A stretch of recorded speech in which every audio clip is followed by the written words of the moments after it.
wonderful world of Disney.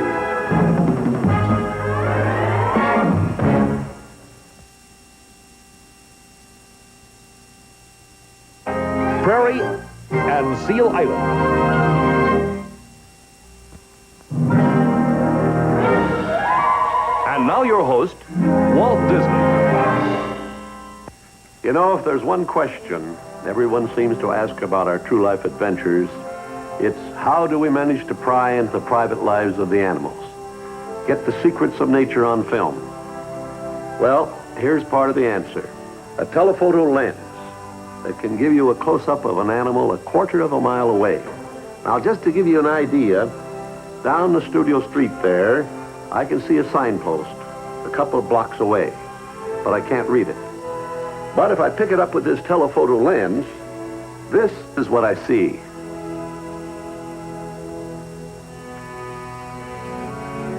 Well, it's this story behind the cameras that we're going to tell you right now. So let's move over to the True Life Adventure Unit and meet James Alger, writer-director of the series. Okay, Jim, carry on.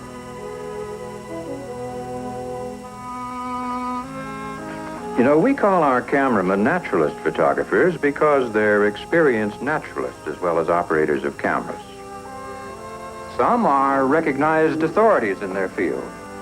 For example, one's affiliated with a museum, still another is an ornithologist, and another is a marine biologist. In fact, it takes a variety of talents to film our true life adventure stories. Now, a photographer in the field is something of a trespasser, for nature has a way of guarding her own against the prying eye of the camera. But here, let's take a look at some film on the moviola, and I'll show you what I mean. This is Dick Borden, a specialist on birds in flight, and he's photographed geese and ducks and such from Canada to Texas, and from Maine to Oregon. Wherever he goes, Dick always has to overcome the birds' natural fear of humans. And so he set about finding a way to reach their secret hideaways without being conspicuous. To do this, he's rigged up what he calls a sneak boat. This odd contraption is powered by storage batteries.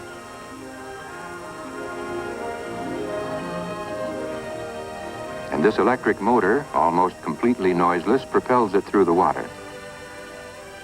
Dick, by the way, began his career as a biology major at Harvard, and later was a field worker for the Smithsonian Institute.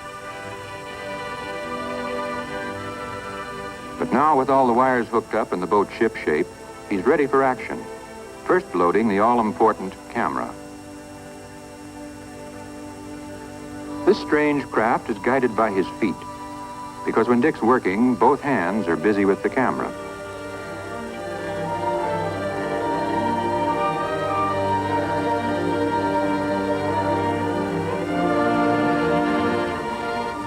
Once underway, he looks rather like a floating log.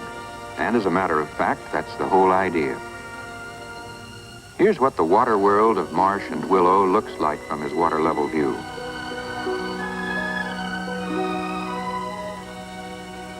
And it's amazing how close Dick gets to his subjects. He's able to record the most intimate details in the domestic lives of the swimmers and divers. He sees the geese taking their young goslings for their first swim. Here, he sneaks up on a muskrat, so close he can almost shake hands with him. And then there comes the lucky chance he's been waiting for, the shot he's been after from the start. Here they come, the wild geese in graceful flight. And now he switches to his gun stock camera in slow motion. This camera is fitted with a shoulder rest and can be sighted like a rifle.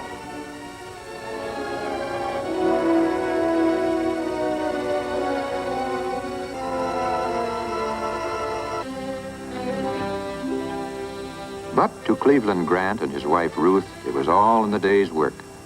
These two have devoted a lifetime to animal photography. Working as a team, they go into the remotest backcountry. And it's a matter of film record that what they go after, they get.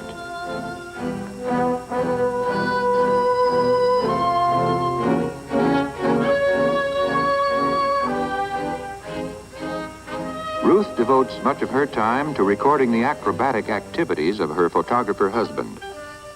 Cleve, meanwhile, has his hands full just trying to keep up with the fugitive sheep.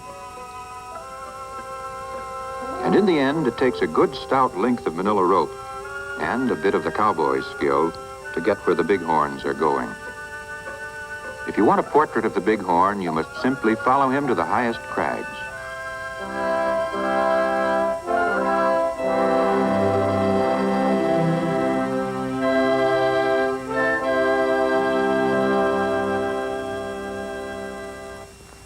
And all the while, Cleve has the double problem of not only getting himself, but also his equipment up to the snow line.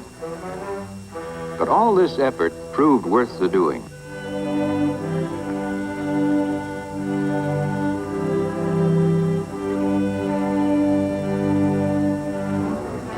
He was one of few humans ever to witness and photograph this strangest of mating rituals, the rutting battle of the bighorn rams.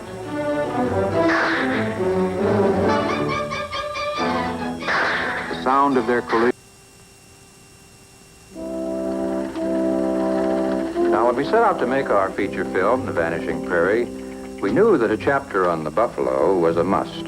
After all, he's almost the symbol of the plains. But how to get the buffalo story onto film? Well, that was quite a problem. Still, in our research, we'd come across something rather interesting. It was an old trick the Indians used when they hunted buffalo. Now, of course, the red man used this technique for close-up shooting with his bow and arrow. But we asked ourselves, why wouldn't the same technique work for close-up shooting with a camera, too? For what the idea was worth, we passed it along to another of our cameramen, Tom McHugh. Tom came out of the University of Wisconsin with a degree in zoology and a tremendous interest in nature photography. And though he'd filmed practically everything in the wild, he'd never before had to dress for the part quite like this. A headdress borrowed from an Indian chief, an old buffalo robe, and Tom was ready for his foray into the midst of the herd.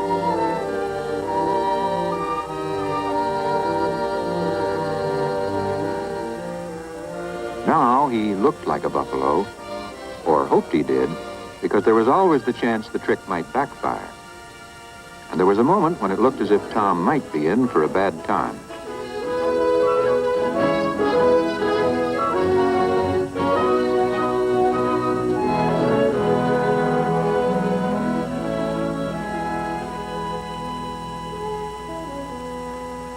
But with the crisis past, the rest of the herd was content with a more casual inspection.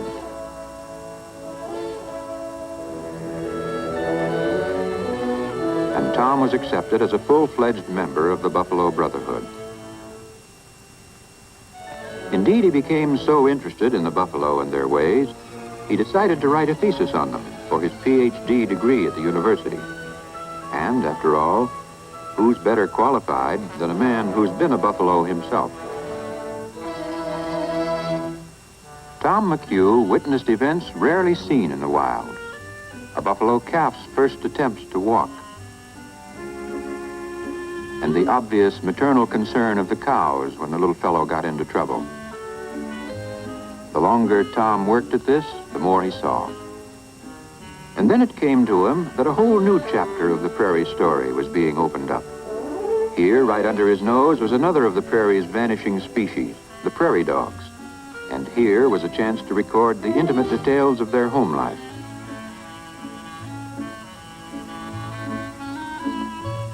Cousins of the ground squirrel, these little rodents have a dog-like habit of barking. Thus the name, prairie dog. It's a hectic life nature cut out for this species. There's nobody more peace-loving. Such are the dramas, the day-by-day wonders, that unfold before the eyes and the lenses of a true-life adventure cameraman. By their very nature, the true-life photographers are outdoor men, and they don't particularly mind working round the seasons. In winter, however, their difficulties are multiplied considerably.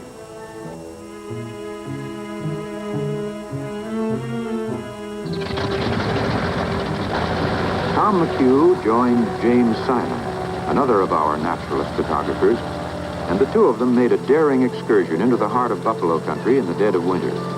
They traveled in a snowmobile, a sort of airplane on skis.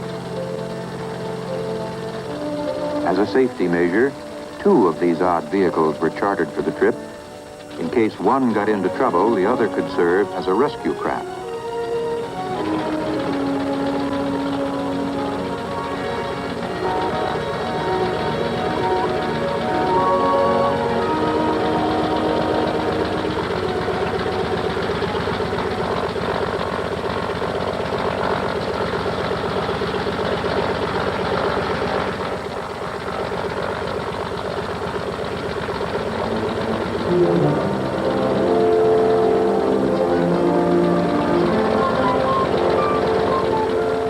And this is how the buffalo were located in their winter quarters.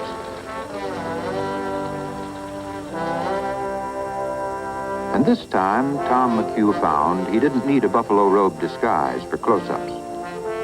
The heavy drifts had the herd slowed down to a walk.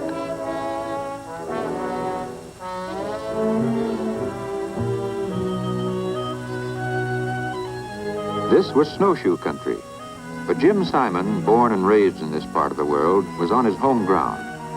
A former member of the Wyoming Fish and Game Commission and a one-time director of the Jackson Hole Wildlife Park, he knows his animals and where to find them, even in winter. Before long, he trained his camera on one of the most ancient of dramas, the eternal struggle for survival. Mountain lion and deer, the hunter and the hunted.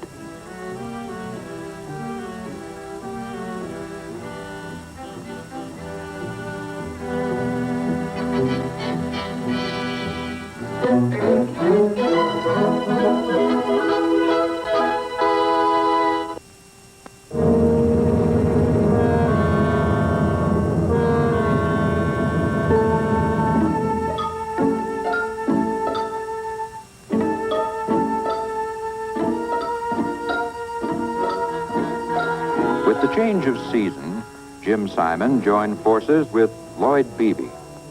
This naturalist photographer was also an authority on the life and habits of the mountain lion.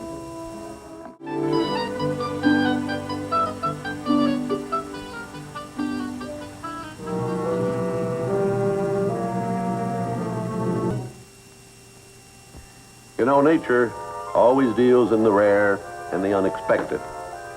And we've discovered that the problems and habits of real animals are often funnier, more surprising than the antics we dream up for our cartoon characters. I think this is the main reason why all of us here enjoy working on these nature films so much. The members of our True Life staff, by the way, were borrowed from the cartoon productions. Jim Auger, our director-writer, for instance, once animated and directed our cartoon. And another, whom you are about to meet, writer-director and the voice of the True Life Adventures, Winston Hibbler. We're going out on a real true life adventure, and our journey will take us up over the rim of the world to a place called Seal Island. It's such a tiny speck of land, however, we may have a little trouble finding it. Now, here's Alaska, here's the chain of Aleutian Islands, the Bering Sea, and Seal Island, a little pile of barren rock almost lost in the fog-bound reaches of the northern sea. But it's here behind this curtain of mist that nature plays out a story strange as fantasy, yet straight from the realm of fact. The saga of the fur seal. Seal Island, theater for the spectacle, lies ready and waiting for the players to make their annual appearance. The time is early spring. And just where the great seal herds spend the winter months, no one really knows. And yet they always return to these barren shores where each season they reenact the story of their kind and bear their young where they themselves were born.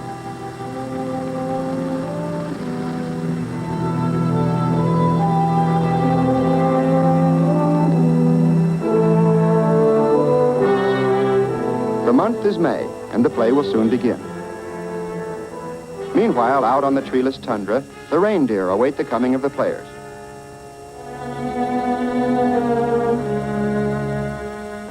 The foxes, too, are year-round residents, all kinds of them. Blues and silvers, and some a sort of compromise. Each year, nature dresses her stage with the bright colors of spring. Here in the shadow of the Arctic Circle, the average summer temperature is around 50 degrees, and yet these wildflowers somehow manage to thrive. Lupin, bluebells, poppies, many of the wart family, even the delicate violet. And everywhere the rocks display a colorful blanket of lichens.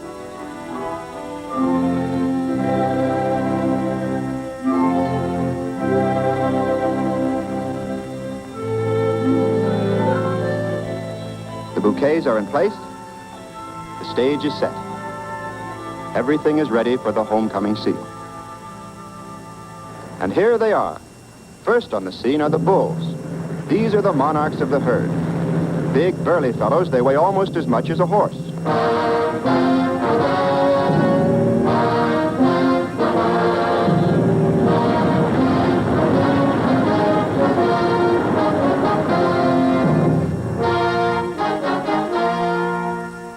The seal has often been called the seagoing bear. As a matter of fact, they did have a common ancestor. Following a timeless custom, the bulls arrive at the island a month or so before the females. On these cool, foggy beaches, they'll establish their harems, for the seal is polygamous and may have as many as 100 wives.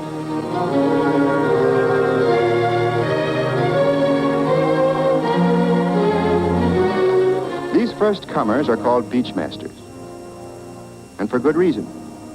For a beachmaster must be big enough and strong enough to hold his home site against all comers.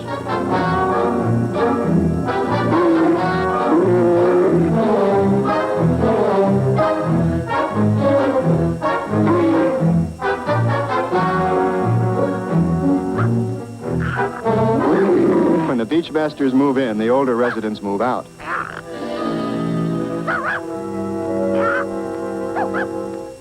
For the next few weeks, the bulls will have nothing to do but wait for the females.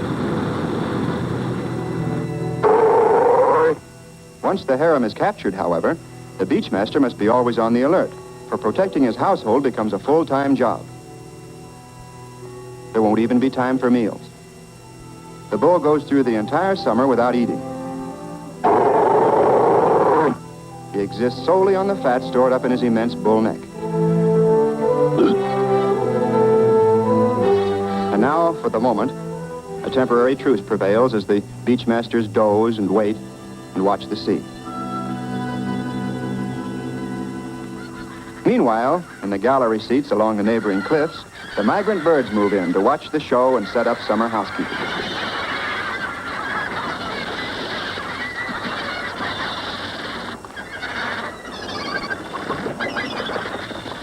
Wild birds by the thousands.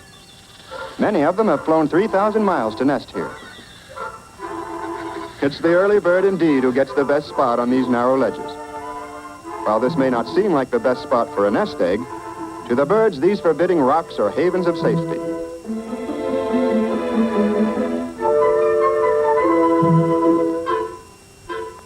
Here's the firstborn helping his brother out of the shell. This handsome matron is Mrs. Kittiwake. Mother and babies are doing well. And they're born hungry. Indeed, Mr. Kittiwake spends practically all of his time hunting a fish dinner for the family.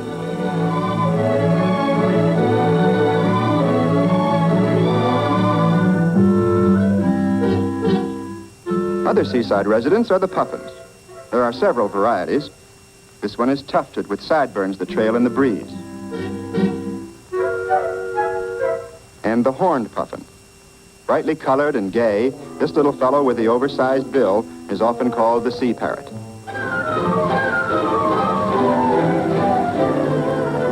It takes both wing and claw to hold a perch on this crowded ledge, where there's standing room only, and not much of that.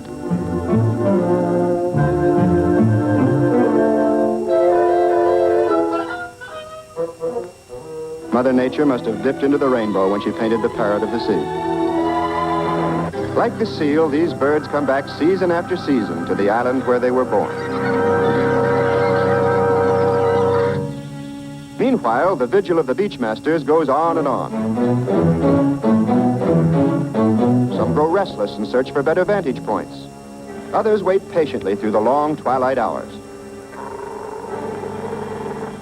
But now, over Seal Island, an atmosphere of tension has begun to grow. For with the dawn will come the month of June, and with it, the ladies.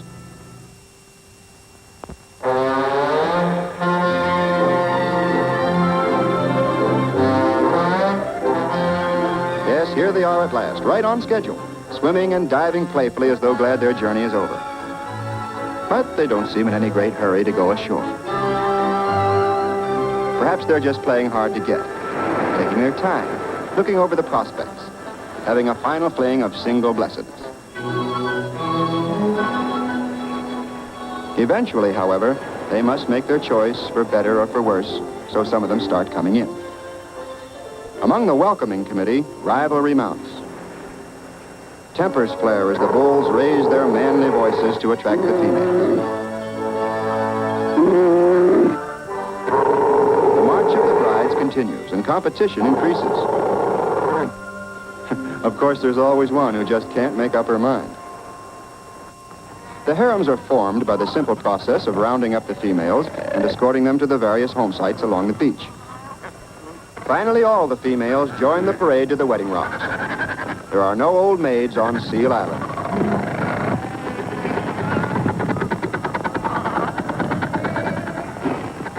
A caress or two, and another bride is added to the harem. Thus, community life in the colony begins. The beachmaster, well pleased with himself, settles down to watch over his new wives as they take their beauty naps. Sleeping heads gracefully up.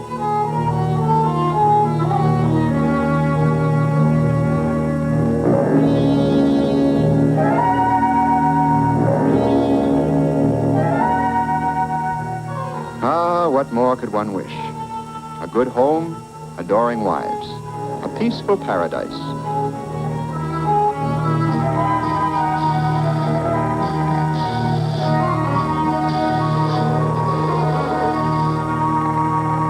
But sometimes there's trouble in paradise. For every now and then, some fickle female manages to elude the watchful eye of her lord and master. This is what happens when an irate husband discovers one of his wives in a neighbor's harem. Maybe she felt she made a mistake in her choice of master, but that makes no difference. Changing one's mind is not a female's privilege up here.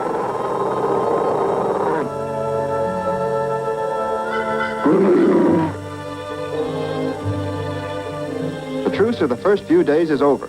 Now every bull must consider all the other males his personal enemies. Fights break out constantly. Fierce, jealous rage among the rivals, especially if a couple of fighters trespass on another's property. Possession is more than 9 points of the law here. Possession is the law.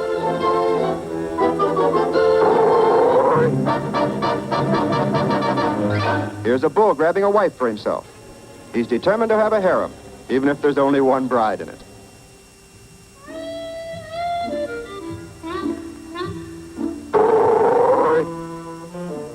He's certainly taking no chances. He has her and he's going to keep her.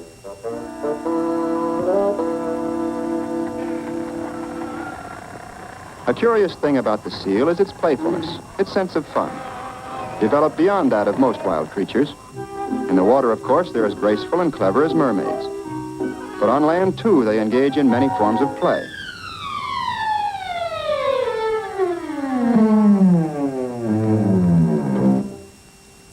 The beachmaster, of course, doesn't indulge in such foolishness. It's beneath his dignity. The jealous husband still seems to be having his troubles. He's finding out it's one thing to have a bride and another to hold her. Courtship and battle, birth and growth, and replenishment of the species, going on continually among the many rookeries. Yet out of this seeming chaos, a kind of order grows, and the great colony settles down to a comparatively peaceful existence.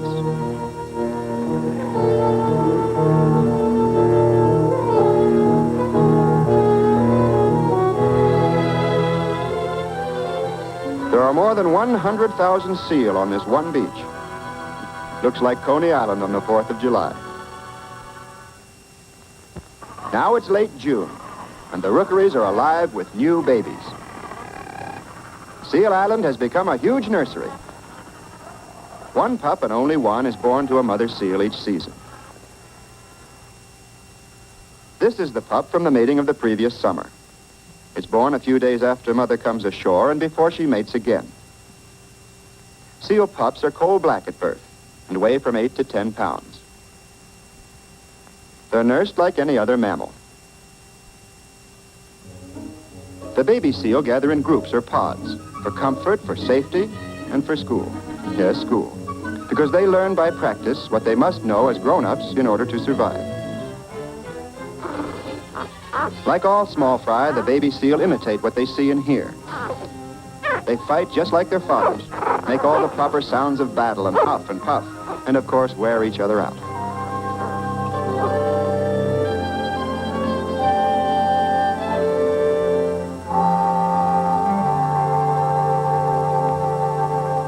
After the pup is born, the beachmaster relaxes his discipline and allows mother an occasional day off. As a nursing mother, she must eat well, and sometimes has to swim 100 miles or more out to sea in search of herring and squid and pollock. On these long journeys, her life is in constant danger from her mortal enemies, the killer whale and the shark. Meanwhile, it's Father's Day to look after the kids. And here's one who decided to slip away and see the world on his own, the young explorer.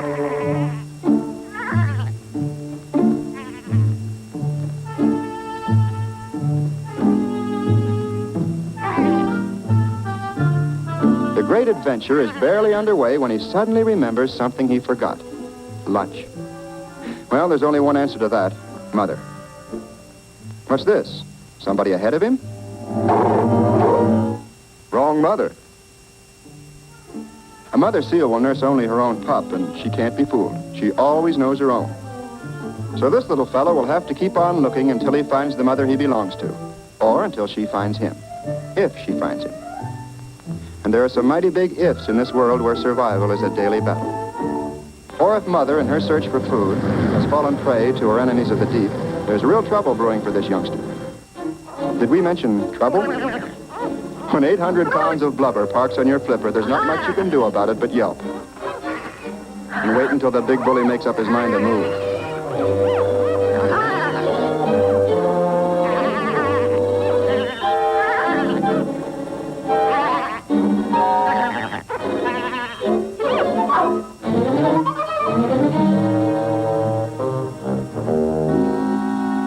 Free at last. It's a hard life, this survival of the fittest.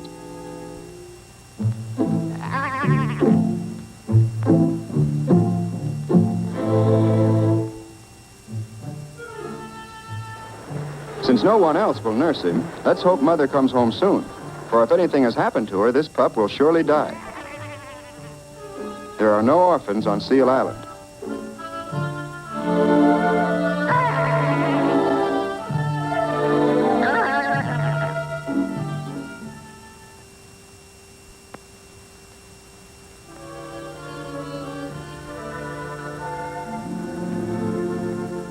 Uh-oh.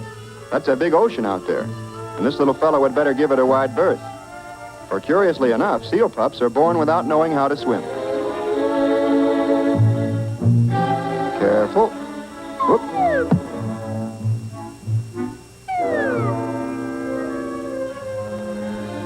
By the way, what's Father doing about this? Nothing. Absolutely nothing. Now what's this? More trouble?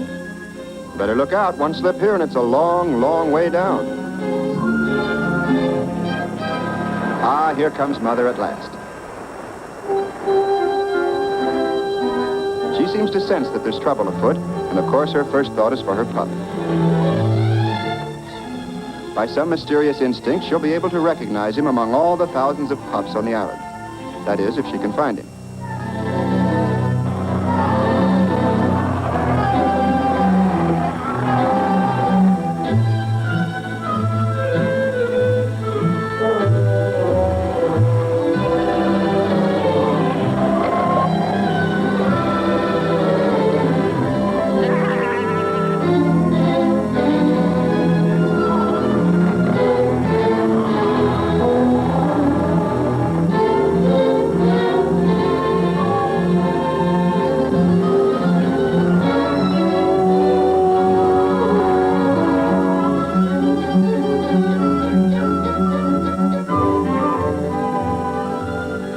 for Father, cool, calm, and collected. Ah, at last, rescued in the nick of time. Whoops. Well, as a babysitter, Father was a total loss. Reunion, and a happy ending, but best of all, lunch. What a day.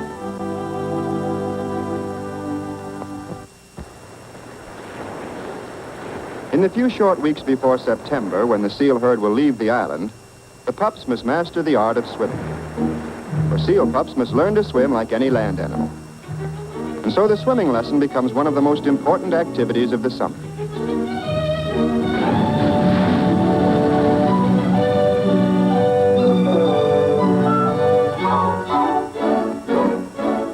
In a little tidewater pool, they venture their first dip. Somewhat cautiously at first. But after some trial and error and a ducking or two, they soon learn what their flippers are for. An important part of their schooling is learning to breathe for long submersion.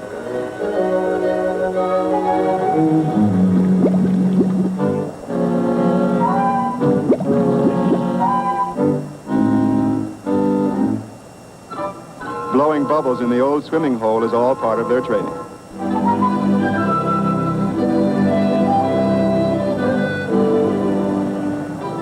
Here's a youngster braving the deep on his first practice jaunt. A very little fellow in a very big, wet world.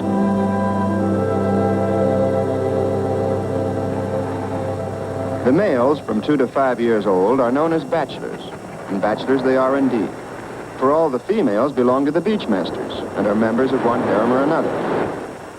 Free from the burdens of family life, these gay young blades frisk and play at water sports and generally have a good time for themselves.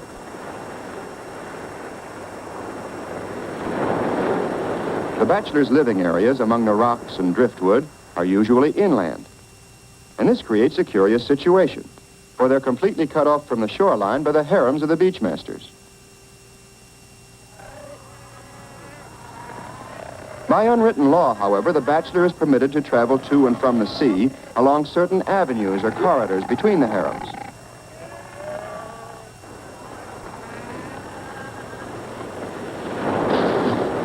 And he's unmolested, so long as he keeps to the straight and narrow. But one bull may have many wives and many bulls none may seem unfair and unjust. But it's nature's way of keeping up the quality of the herd. Only the strongest bull can keep a harem. Only he is fit, according to nature, to propagate the species. And so, living among the bachelors may be found these dethroned monarchs. Once proud beachmasters, they've been defeated in bloody combat and have lost their right to rule over a harem. These are the saddest of all failures. Compelled to remain on the sidelines, minus wives, minus family, minus everything.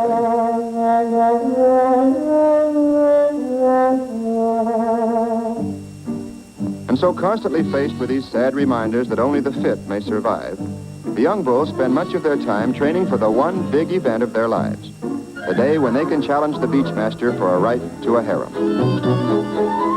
Right now, the youngsters are hardly a match for the veteran bulls.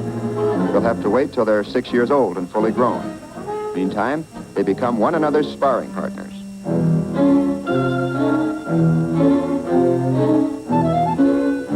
They shadow box, lunge and parry, dodge and feint, until they know all the vulnerable spots. The throat, the eyes, and especially the flipper. For a disabled flipper may well turn the tide of battle when the going gets rough. It's rough and tumble and no holds barred through every waking hour as the young bachelor trains for his big day. And that day must inevitably come. Sooner or later, the young bull will tire of single blessedness. Well, on Seal Island, to become a family man, the harem must be taken by force. The youngster must pit his few brief years of training against all the experience and savage fury of a veteran beachmaster.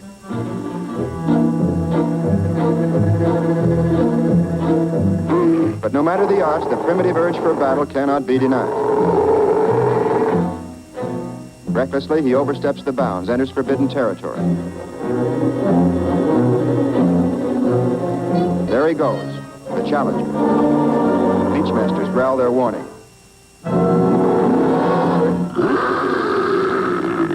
Instantly, the whole island is alerted. Here comes the charge.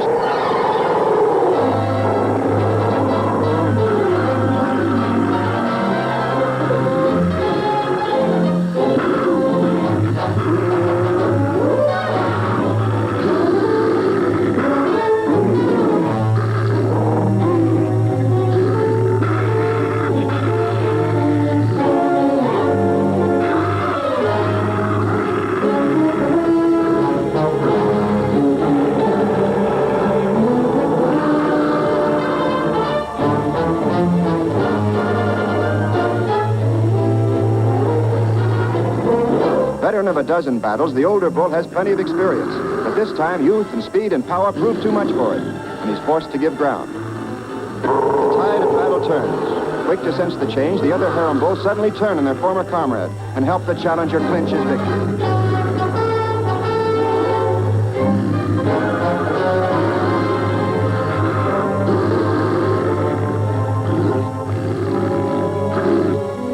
Driven out by his kind, battle-scarred and bloody, the old beachmaster seeks the healing waters of the Arctic city.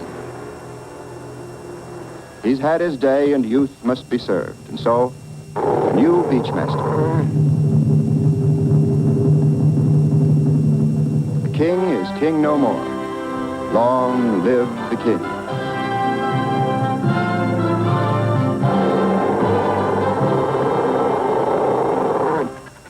On Seal Island, the days pass, the swift, hectic summer days. June, July, August. By September, the great fur seal host has completed its birth cycle once more.